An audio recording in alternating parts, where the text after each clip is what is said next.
Espero que se encuentren bien. Llegamos a nuestra unidad número 2 de este módulo sobre presentaciones disruptivas mediadas por inteligencia artificial. Estamos todavía en el plano conceptual, pero que nos permite comprender de manera importante las técnicas que van a enriquecer el uso de la tecnología. Recordemos que sin la técnica, la tecnología puede subvalorarse o puede muchas veces entrar a jugar un papel contraproducente. Entonces vamos a hablar en esta ocasión de cuáles son las consideraciones que provienen de la neurociencia aplicada a la educación y al aprendizaje que nos pueden servir como oradores para desarrollar presentaciones disruptivas. Lo primero que tenemos que comprender es que el cerebro es un órgano complejo y que no es un recipiente donde la información va a llegar de manera uniforme y homogénea al mismo lugar.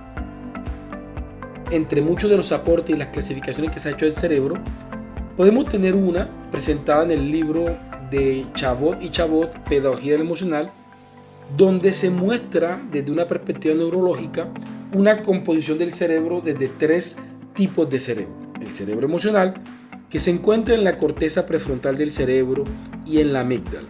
Cuando menciono la amígdala tenemos que alejarnos de esa cosmovisión que tenemos de las amígdalas que usualmente se nos inflaman cuando nos da un cuadro viral. Aquí estamos hablando de una pequeña glándula que hace parte del cerebro emocional que se encuentra debajo del hipocampo.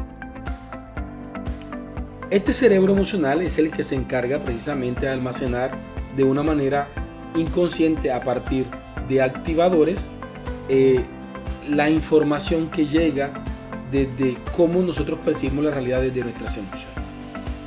Pero tenemos también la corteza frontal del cerebro y el hipocampo, que es el que se encarga de almacenar la información cognitiva. Sobre este cerebro es donde principalmente vamos a trabajar sin dejar de estimular el cerebro emocional. Y finalmente contamos con la corteza parietal, que es donde almacenamos los movimientos. Hablemos por un momento del cerebro procesal, esa corteza parietal. En esta corteza parietal es donde nosotros como seres humanos almacenamos lo que hacemos, nuestros movimientos, esa motricidad fina y gruesa, esa capacidad de hacer cosas de manera inconsciente o consciente se almacenan en esta parte del cerebro. Y se dice que esta memoria es completamente independiente a la memoria declarativa, que es la memoria cognitiva. Pero bien, para no hacer complejo este discurso, simplemente queremos en este momento dejar constancia que en esa parte del cerebro no se almacena información cognitiva, sino que se almacenan movimientos y que se trabaja simplemente por la repetición. Por esa razón, estos videos que vamos a desarrollar de práctica durante todo el diplomado, ustedes tienen la necesidad de hacerlos una y otra vez como ejercicio repetitivo para que ustedes logren aprender a utilizar de manera eficiente la herramienta. El hecho que se les explique desde una perspectiva cognitiva una herramienta no significa que ustedes sepan manejarla, porque necesitan ejercitar la corteza parietal con respecto a los movimientos los movimientos finos o la grafomotricidad o la motricidad fina que se requiera para el uso de una herramienta. Seguidamente vamos a hablar del cerebro cognitivo. Aquí sí nos interesa detenernos un poco, porque es en el cerebro cognitivo, es en esa corteza frontal del cerebro, ¿sí? En esa corteza frontal del cerebro y en ese hipocampo donde almacenamos nuestra información, donde la persona almacena aquello que sabe. Y como el objetivo de nuestro discurso oral es acercar a las personas a la comprensión y a la recordación de una información, necesitamos apropiarnos por completamente de cómo funciona este cerebro y qué tipo de acciones yo debo considerar a la hora de hacer una presentación disruptiva. Se dice que este cerebro maneja una memoria que se conoce como la memoria declarativa. Sin embargo, esta memoria declarativa se subdivide en 2 tipos de memoria: la memoria semántica, que es la que almacena los conceptos, y la memoria episódica, que es aquella que almacena las vivencias. Podemos decir de la memoria episódica que es aquella memoria que almacena todo lo que vivimos. Y yo podría decirle con toda seguridad lo que comí en el día de hoy, No obstante, si ustedes me preguntan qué comí yo hace una semana, lo más probable es que tenga que detenerme y hacer un esfuerzo asociativo para comprender o para poder recuperar esa información de la memoria episódica. Pero llegará un límite donde definitivamente ya yo comenzaré a decir no me acuerdo qué comí hace un mes o hace un año. Así que esta memoria, que está ligada al contexto espacio-temporal, tiende a ser más vulnerable al olvido que la memoria semántica. No obstante, no significa que todos nuestros episodios de vida se borren. Yo no sé qué comí hace un año, mi memoria episódica no lo almacena, pero sí recuerdo lo que comí hace 10 años en mi matrimonio. Por lo cual, las experiencias significativas que involucran no solamente el cerebro cognitivo, sino el cerebro emocional, permiten que la información se mantenga en largo plazo o a largo plazo. La memoria semántica, por su parte, aborda conceptos no estáticos, no definiciones textuales, sino conceptos, mapas, relaciones, nodos, asociaciones que le permiten al cerebro cognitivo ubicar una información cuando se requiera. El error que cometemos todos o muchos docentes cuando educamos simplemente para que el estudiante gane un examen, lo que hacemos es condicionar al cerebro para que asuma como tarea el examen. Terminado el examen, carece de importancia o de relación significativa el conocimiento adquirido, por lo cual, después de haber superado la prueba, el cerebro comienza a poner esa información en un estado de incertidumbre. Si no se logran generar asociaciones significativas con respecto a la importancia de ese conocimiento para el sujeto, no para el maestro, ese conocimiento a corto o mediano plazo va a comenzar a desaparecer de las estructuras cognitivas. Por eso es muy común ver que los chicos cuando salen de vacaciones al regresar automáticamente han olvidado entre el 60, 70 u 80% de la información que habían dado antes de salir de vacaciones. La memoria semántica juega un papel importante a la hora de comprender y entender cómo funciona el cerebro. De esta forma, necesitamos ver la diferencia significativa que existe entre presentar una información de esta forma, por ejemplo, aquí le estoy presentando de manera tradicional, en una presentación normal o tradicional, una información. Se presenta de tal forma que el texto se copia y pega en un discurso meramente textual. Y esto termina siendo para el maestro el único apoyo que tiene. Sin embargo, lo que vamos a hacer es que las personas tiendan a leer y no le presten atención al discurso oral que estamos abordando.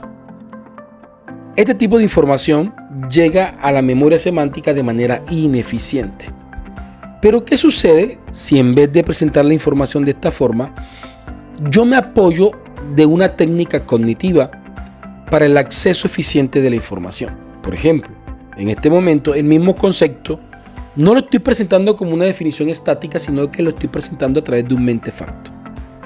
El mentefacto, al igual que el mapa mental, que el mapa conceptual, que el entretejido polémico, que el mapa Ichikawa, que la matriz DOFA, que el árbol del programa y muchas otras técnicas que nos permiten comprender y analizar diferentes tipos de contenido, ayuda a que el cerebro le sea más fácil comprender la información. En el mentefacto, comprendemos que las bellas artes, que es el concepto que estamos abordando, viene de una clase superior que es el arte, y que las bellas artes se distancian de las obras naturales, es decir, que un paisaje hermoso de la playa a la orilla del mar no es una obra de arte porque no ha sido creado por el hombre. Sin embargo, es bella arte todas aquellas cosas que han sido creadas por el hombre para ser contempladas estéticamente y que tienen unos valores sensoriales para los sujetos que la perciben. Ahora, no solamente comprendo la clase superior, que no es el concepto y que sí lo es, también conozco las subclases. En este caso vemos las 7 subclases de bellas artes: la música, la pintura, la escultura, la arquitectura, la fotografía, la literatura y la séptima, el cine. De allí a que el cine se le conozca como el séptimo arte. Otro aspecto importante que tenemos que considerar son los principios de la neurociencia aplicada al aprendizaje. Uno de ellos es la neuroplasticidad. Por esa razón, las presentaciones disruptivas deben contener aspectos fundamentales que generen problematización en las estructuras cognitivas del sujeto. Así que presentar problemas en nuestros discursos acertijos van a ser fundamentales para que el cerebro se articule de manera más eficiente a nuestra oralidad. Pasar de una oralidad fundamentada en la respuesta a una oralidad fundamentada en la pregunta es fundamental para generar una neuroplasticidad. Como educadores, necesitamos aprovechar este principio de neuroplasticidad para crear ambientes, y en este caso presentaciones de aprendizaje estimulantes y desafiantes.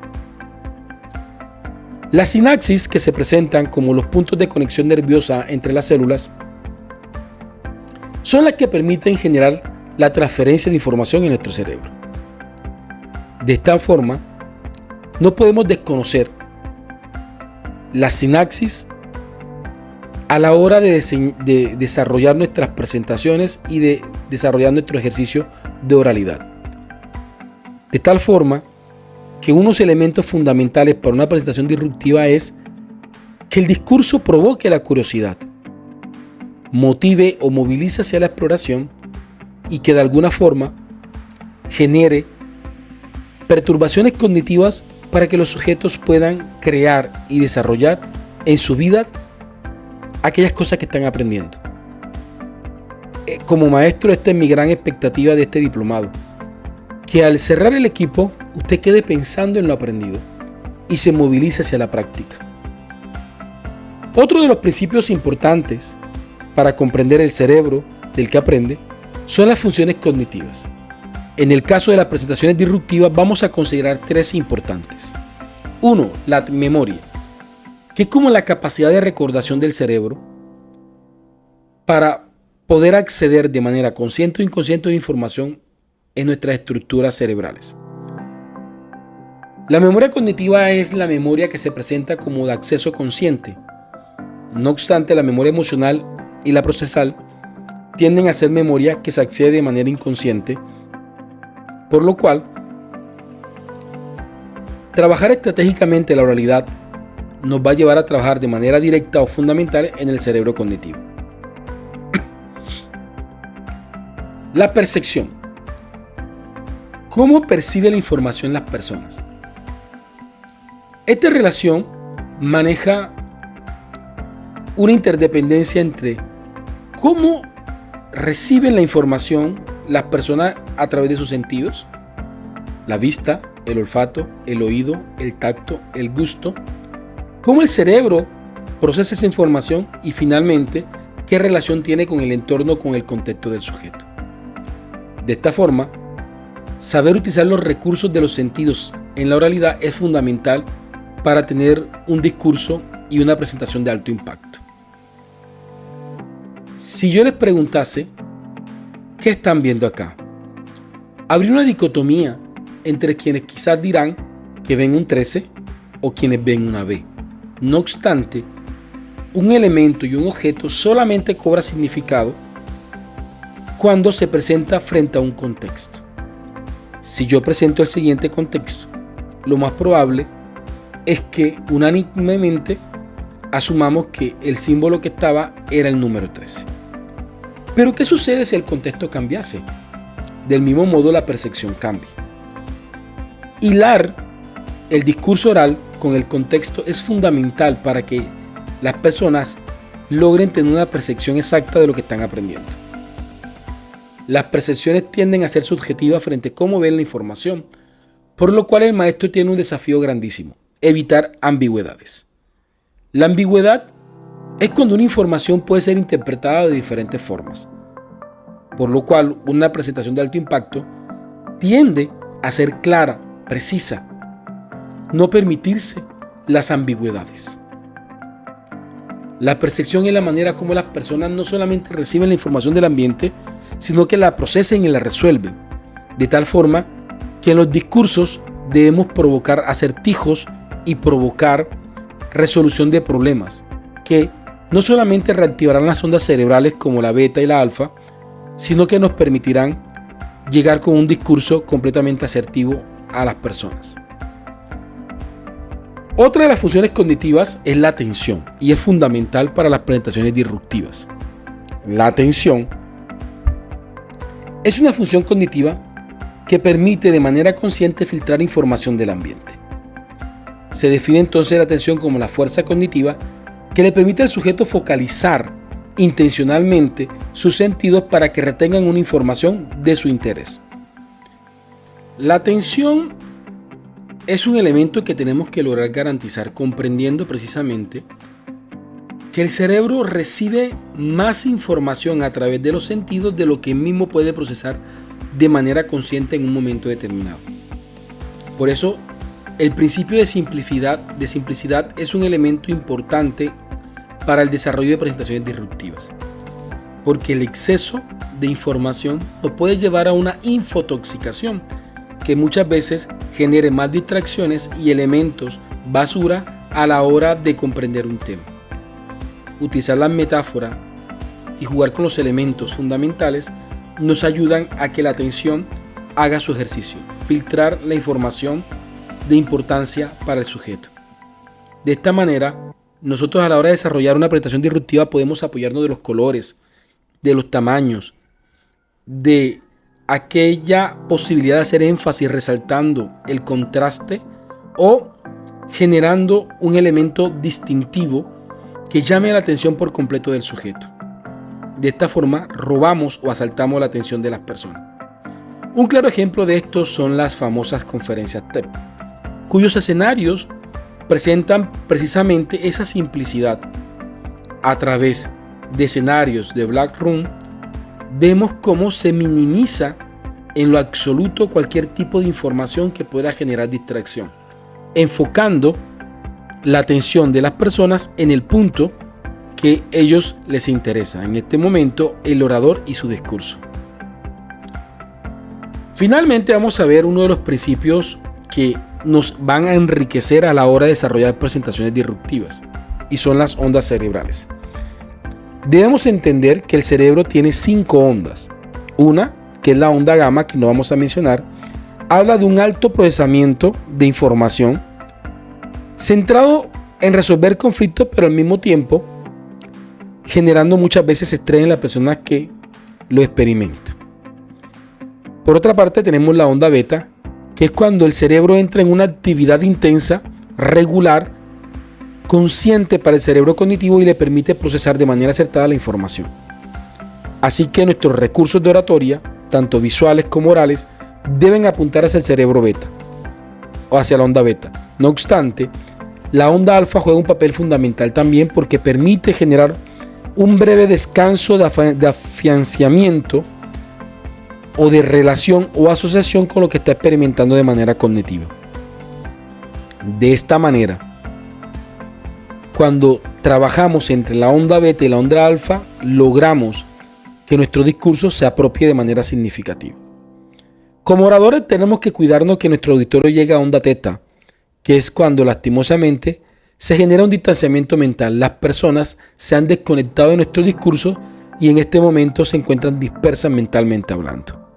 La onda delta es cuando las personas ya literalmente entran en estado de sueño, por lo cual estaríamos conversando de una pérdida absoluta de la atención y de la cognición de los participantes.